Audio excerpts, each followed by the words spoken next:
Genesis chapter 9. Then God blessed Noah and his sons, saying to them, Be fruitful and increase in number and fill the earth. The fear and dread of you will fall on all the beasts of the earth and on all the birds in the sky, on every creature that moves along the ground and on all the fish in the sea. They are given into your hands. Everything that lives and moves about will be food for you. Just as I gave you the green plants, I now give you everything. But you must not eat meat that has its lifeblood still in it. And for your lifeblood I will surely demand an accounting. I will demand an accounting from every animal, and from each human being too I will demand an accounting for the life of another human being. Whoever sheds human blood by humans, shall their blood be shed. For in the image of God has God made mankind. As for you, be fruitful and increase in number. Multiply on the earth and increase upon it. Then God said to Noah and to his sons with him, I now establish my covenant with you and with your descendants after you, and with every living creature that was with you, the birds, the livestock, and all the wild animals, all those that came out of the ark with you, every living creature on earth. I establish my covenant with you. Never again will all life be destroyed by the waters of a flood. Never again will there be a flood to destroy the earth. And God said, This is the sign of the covenant I am making between me and you and every living creature with you, a covenant for all generations to come. I have set my rainbow in the clouds, and it will be the sign of the covenant between me and the earth. Whenever I bring clouds over the earth and the rainbow appears in the clouds, I will remember my covenant between me and you and all living creatures of every kind. Never again will the waters become a flood to destroy all life. Whenever the rainbow appears in the clouds, I will see it and remember the everlasting covenant between God and all living creatures of every kind on the earth.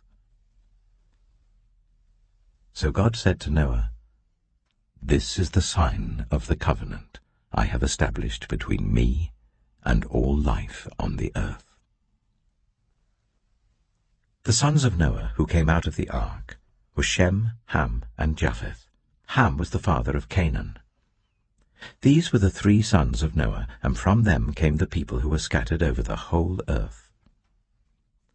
Noah, a man of the soil, proceeded to plant a vineyard. When he drank some of its wine, he became drunk, and lay uncovered in his tent. Ham, the father of Canaan, saw his father naked and told his 2 brothers outside. But Shem and Japheth took a garment and laid it across their shoulders. Then they walked in backward and covered their father's naked body. Their faces were turned the other way, so that they would not see their father naked. When Noah awoke from his wine and found out what his youngest son had done to him, he said, Cursed be Canaan. The lowest of slaves will he be to his brothers. He also said, Praise be to the Lord, the God of Shem. May Canaan be the slave of Shem. May God extend Japheth's territory. May Japheth live in the tents of Shem, and may Canaan be the slave of Japheth. After the flood, Noah lived 350 years. Noah lived a total of 950 years, and then he died. Genesis chapter 10. This is the account of Shem, Ham, and Japheth, Noah's sons, who themselves had sons after the flood. The sons of Japheth: Gomer, Magog, Madai, Javan, Tubal, Meshach, and Tiras. The sons of Gomer: Ashkenaz, Riphath, and Togarmah. The sons of Javan: Elisha, Tarshish, the Kittites, and the Rodanites. From these the maritime peoples spread out into their territories by their clans within their nations, each with its own language. The sons of Ham: Cush, Egypt, Put, and Canaan. The sons of Cush: Seba, Havilah, Sabta, Reama, and Sabtika. The sons of Reama, Sheba and Dedan. Cush was the father of Nimrod, who became a mighty warrior on the earth. He was a mighty hunter before the Lord. That is why it is said, like Nimrod, a mighty hunter before the Lord. The first centers of his kingdom were Babylon, Uruk, Akkad, and Calnu in Shinar. From that land he went to Assyria, where he built Nineveh, Rehoboth, Calah, and Resen, which is between Nineveh and Calah, which is the great city. Egypt was the father of the Ludites, Anamites, Lehabites, Naphtuhites, Pathrusites, Casluhites, from whom the Philistines came, and Caphtorites. Canaan was the father of Sidon his firstborn, and of the Hittites, Jebusites, Amorites, Girgashites, Hivites, Archites, Sinites, Arvadites, Zemarites, and Hamathites. Later the Canaanites' clans scattered, and the borders of Canaan reached from Sidon towards Gerar as far as Gaza, and then toward Sodom, Gomorrah, Admah, and Zeboim as far as Lasha. These are the sons of Ham by their clans and languages, in their territories and nations. Sons were also born to Shem, whose older brother was Japheth. Shem was the ancestor of all the sons of Eber. The sons of Shem: Elam, Ashur, Arphaxad, Lud, and Aram. The sons of Aram: Az, Hul, Gether, and Meshech. Arphaxad was the father of Shelah, and Shelah the father of Eber. 2 sons were born to Eber. One was named Peleg, because in his time the earth was divided. His brother was named Joktan. Joktan was the father of Almodad, Sheleph, Hazamepheth, Jirah, Hadoram, Uzal, Dilah, Obal, Abimael, Sheba, Ophir, Havilah, and Jobab. All these were sons of Joktan. The region where they lived stretched from Mesha towards Sephah in the eastern hill country. These are the sons of Shem by their clans and languages, in their territories and nations. These are the clans of Noah's sons, according to their lines of descent within their nations. From these the nations spread out over the earth after the flood. Genesis chapter 11. Now the whole world had one language and a common speech. As people moved eastward, they found a plain in Shinar and settled there. They said to each other, "Come, let's make bricks and bake them thoroughly." They used brick instead of stone, and bitumen for mortar. Then they said, "Come, let us build ourselves a city with a tower that reaches to the heavens, so that we may make a name for ourselves. Otherwise we will be scattered over the face of the whole earth." But the Lord came down to see the city and the tower the people were building. The Lord said, "If as one people speaking the same language they have begun to do this, then nothing they plan to do will be impossible for them. Come, let us go down and confuse their language, so they will not understand each other." So the Lord scattered them from there over all the earth, and they stopped building the city. That is why it was called Babel, because there the Lord confused the language of the whole world. From there the Lord scattered them over the face of the whole earth. This is the account of Shem's family line. 2 years after the flood, when Shem was 100 years old, he became the father of Arphaxad. And after he became the father of Arphaxad, Shem lived 500 years and had other sons and daughters. When Arphaxad had lived 35 years, he became the father of Shelah. And after he became the father of Shelah, Arphaxad lived 403 years and had other sons and daughters. When Shelah had lived 30 years, he became the father of Eber. And after he became the father of Eber, Shelah lived 403 years and had other sons and daughters. When Eber had lived 34 years, he became the father of Peleg. And after he became the father of Peleg, Eber lived 430 years and had other sons and daughters. When Peleg had lived 30 years, he became the father of Reu. And after he became the father of Reu, Peleg lived 209 years and had other sons and daughters. When Reu had lived 32 years, he became the father of Serug. And after he became the father of Serug, Ru lived 207 years and had other sons and daughters. When Serug had lived 30 years, he became the father of Nahor. And after he became the father of Nahor, Serug lived 200 years and had other sons and daughters. When Nahor had lived 29 years, he became the father of Terah. And after he became the father of Terah, Nahor lived 119 years and had other sons and daughters. After Terah had lived 70 years, he became the father of Abram, Nahor, and Haran. This is the account of Terah's family line. Terah became the father of Abram, Nahor, and Haran became the father of Lot. While his father Terah was still alive, Haran died in Ur of the Chaldeans in the land of his birth. Abram and Nahor both married. The name of Abram's wife was Sarai, and the name of Nahor's wife was Milcah. She was the daughter of Haran, the father of both Milcah and Iscah. Now Sarai was childless because she was not able to conceive. Terah took his son Abram, his grandson Lot, son of Haran, and his daughter-in-law Sarai, the wife of his son Abram, and together they set out from Ur of the Chaldeans to go to Canaan. But when they came to Haran, they settled there. Terah lived 205 years, and he died in Haran. Genesis chapter 12.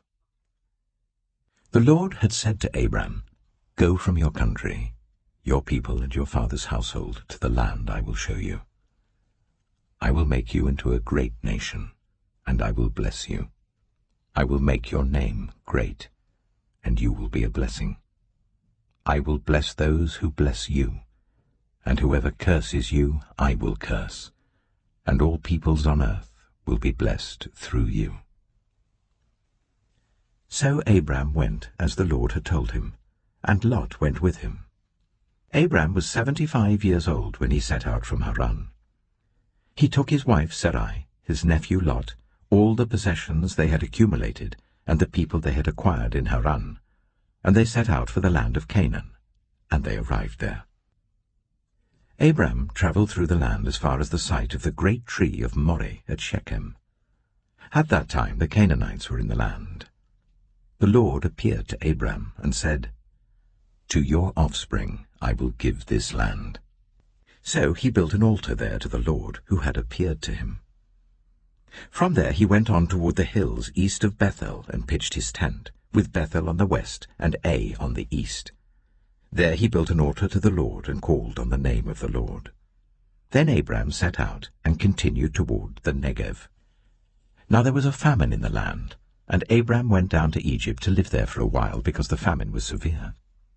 As he was about to enter Egypt, he said to his wife Sarai, "I know what a beautiful woman you are. When the Egyptians see you, they will say, 'This is his wife.' Then they will kill me, but will let you live. Say you are my sister, so that I will be treated well for your sake, and my life will be spared because of you." When Abram came to Egypt, the Egyptians saw that Sarai was a very beautiful woman. And when Pharaoh's officials saw her, they praised her to Pharaoh, and she was taken into his palace. He treated Abram well for her sake, and Abram acquired sheep and cattle, male and female donkeys, male and female servants, and camels. But the Lord inflicted serious diseases on Pharaoh and his household because of Abram's wife Sarai. So Pharaoh summoned Abram. "What have you done to me?" he said. "Why didn't you tell me she was your wife? Why did you say, 'She is my sister,' so that I took her to be my wife? Now then, here is your wife. Take her and go." Then Pharaoh gave orders about Abram to his men, and they sent him on his way with his wife and everything he had. Genesis chapter 13. So Abram went up from Egypt to the Negev with his wife and everything he had, and Lot went with him. Abram had become very wealthy in livestock and in silver and gold. From the Negev he went from place to place until he came to Bethel, to the place between Bethel and Ai where his tent had been earlier, and where he had first built an altar. There Abram called on the name of the Lord. Now Lot who was moving about with Abram, also had flocks and herds and tents. But the land could not support them while they stayed together, for their possessions were so great that they were not able to stay together. And quarrelling arose between Abram's herdsmen and Lot's. The Canaanites and Perizzites were also living in the land at that time. So Abram said to Lot, "Let's not have any quarrelling between you and me and between your herdsmen and mine, for we are close relatives. Is not the whole land before you? Let's part company. If you go to the left, I'll go to the right. If you go to the right, I'll go to the left." Lot looked around and saw that the whole plain of the Jordan toward Zoar was well watered, like the garden of the Lord, like the land of Egypt. This was before the Lord destroyed Sodom and Gomorrah. So Lot chose for himself the whole plain of the Jordan and set out toward the east. The two men parted company. Abram lived in the land of Canaan, while Lot lived among the cities of the plain and pitched his tents near Sodom. Now the people of Sodom were wicked, and were sinning greatly against the Lord.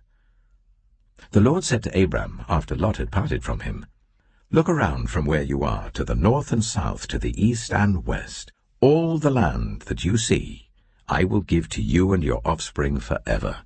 I will make your offspring like the dust of the earth, so that if anyone could count the dust, then your offspring could be counted.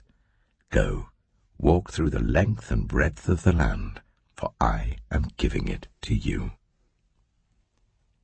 So Abram went to live near the great trees of Mamre at Hebron, where he pitched his tents.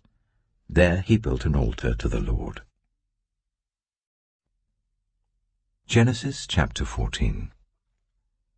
At the time when Amraphel was king of Shinar, Arioch king of Elasa, Kedorlaomer king of Elam, and Tidal king of Goyim, these kings went to war against Bera king of Sodom, Bersha king of Gomorrah, Shinab king of Admah, Shemeba king of Zeboim, and the king of Bela, that is Zoar. All these latter kings joined forces in the valley of Siddim, that is the Dead Sea Valley. For 12 years they had been subject to Kedorlaomer, but in the 13th year they rebelled. In the 14th year, Kedorlaomer and the kings allied with him went out and defeated the Rephaites in Ashtaroth-Karnaim, the Zuzites in Ham, the Emites in Sheva, Kiriathaim, and the Horites in the hill country of Seir as far as El-Paran, near the desert.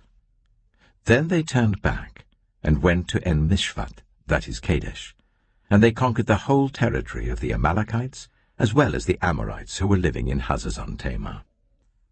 Then the king of Sodom, the king of Gomorrah, the king of Admah, the king of Zeboim, and the king of Bela, that is Zoar, marched out and drew up their battle lines in the valley of Siddim against Kedorlaomer, king of Elam, Tidal, king of Goim, Amraphel, king of Shinar, and Arioch, king of Elasa, 4 kings against 5.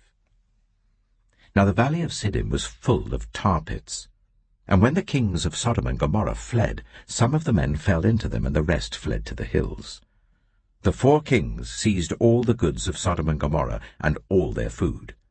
Then they went away. They also carried off Abram's nephew, Lot, and his possessions, since he was living in Sodom. A man who had escaped came and reported this to Abram the Hebrew. Now Abram was living near the great trees of Mamre the Amorite, a brother of Eshcol and Ane, all of whom were allied with Abram. When Abram heard that his relative had been taken captive, he called out 318 trained men born in his household, and went in pursuit as far as Dan. During the night, Abram divided his men to attack them, and he routed them, pursuing them as far as Hobah, north of Damascus. He recovered all the goods and brought back his relative Lot and his possessions, together with the women and the other people. After Abram returned from defeating Kedorlaomer and the kings allied with him, the king of Sodom came out to meet him in the valley of Shaveh, that is the king's valley. Then Melchizedek, king of Salem, brought out bread and wine. He was priest of God Most High, and he blessed Abram, saying, "Blessed be Abram by God Most High, creator of heaven and earth, and praise be to God Most High, who delivered your enemies into your hand." Then Abram gave him 1/10 of everything. The king of Sodom said to Abram, Give me the people, and keep the goods for yourself." But Abram said to the king of Sodom, "With raised hand I have sworn an oath to the Lord, God Most High, Creator of heaven and earth, that I will accept nothing belonging to you, not even a thread or the strap of a sandal, so that you will never be able to say, 'I made Abram rich.' I will accept nothing but what my men have eaten and the share that belongs to the men who went with me, to Ane, Eshcol, and Mamre. Let them have their share." Genesis chapter 15. After this, the word of the Lord came to Abram in a vision. "Do not be afraid, Abram. I am your shield, your very great reward." But Abram said, "Sovereign Lord, what can you give me since I remain childless? And the one who will inherit my estate is Eliezer of Damascus." And Abram said, "You have given me no children, so a servant in my household will be my heir." Then the word of the Lord came to him. "This man will not be your heir, but a son who is your own flesh and blood will be your heir." He took him outside and said, "Look up at the sky and count the stars, if indeed you can count them." Then he said to him, "So shall your offspring be." Abram believed the Lord, and he credited to him as righteousness. He also said to him, "I am the Lord, who brought you out of Ur of the Chaldeans, to give you this land to take possession of it." But Abram said, "Sovereign Lord, how can I know that I will gain possession of it?" So the Lord said to him, "Bring me a heifer, a goat, and a ram, each 3 years old, along with a dove and a young pigeon." Abram brought all these to him, cut them in two, and arranged the halves opposite each other. The birds, however, he did not cut in half. Then birds of prey came down on the carcasses, but Adam drove them away. As the sun was setting, Abram fell into a deep sleep, and a thick and dreadful darkness came over him. Then the Lord said to him, "Know for certain that for 400 years your descendants will be strangers in a country not their own, and that they will be enslaved and ill-treated there. But I will punish the nation they serve as slaves, and afterward they will come out with great possessions. You, however, will go to your ancestors in peace and be buried at a good old age. In the 4th generation, your descendants will come back here, for the sin of the Amorites has not yet reached its full measure." When the sun had set and darkness had fallen, a smoking brazier with a blazing torch appeared and passed between the pieces.